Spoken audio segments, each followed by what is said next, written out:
ईष्टान भोगान ही वो देवा दास्यन्ते यज्ञ भाविताः तैर्दत्तान प्रदायेभ्यो यो भुंक्ते स्तेन एव सः. Hello friends, this is the 12th shlok of the 3rd chapter of Bhagavad Gita, and today we will understand this shlok in detail. So let's first go over its meaning. So the shlok says, Ishtan bhogan hi, which means approved fruits indeed. Vo deva dasyante, which means gods bestow. Yajna bhavita, which means to the one who performs the yajna or who gives the sacrifice. Tair dattan apradayebhyo, which means do not bestow to yo bhunkte stena evasa, which means that who indeed steals the happiness. So in this life, most of us are looking for success, and we want the success right now.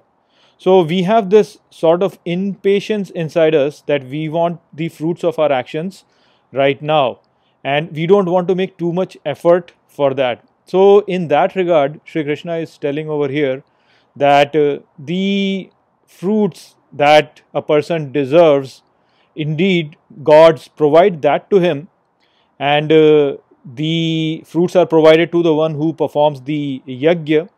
But to those people who are not ready to give the sacrifice and they just want happiness, to them the gods do not provide the desired fruits.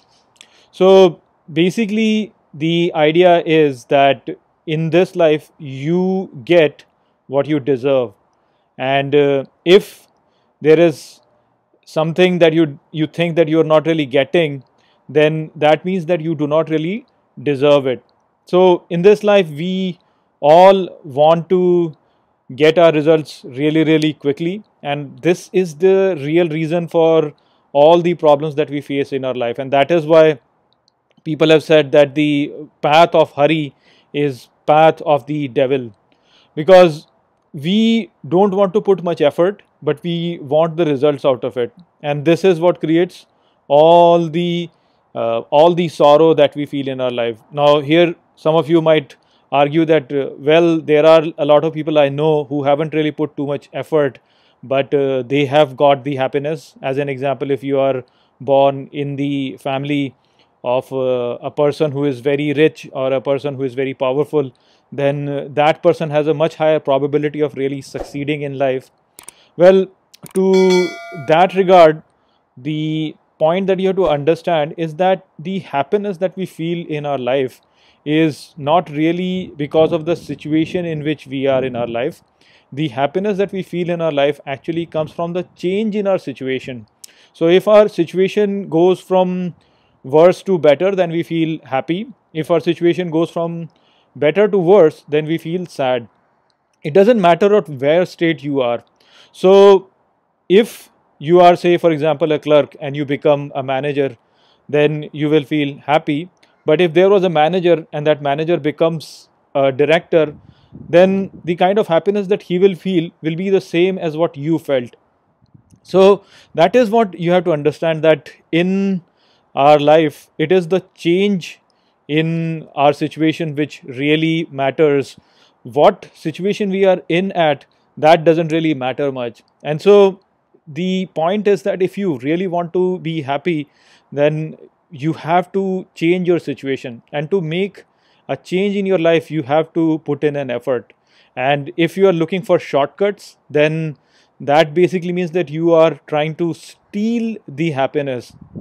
It's basically equivalent to saying that you try to get something by bribing someone, and the height of bribing actually is when we try to bribe the gods, when we tell the god that, oh, give this to me and I will go to your temple and I'll offer this thing. So that is basically bribing the gods in terms of getting what you want. This is not the way it works. God is not hungry for your offering. The way to make progress is through hard work. And so if you really want something in life, then you have to work for it.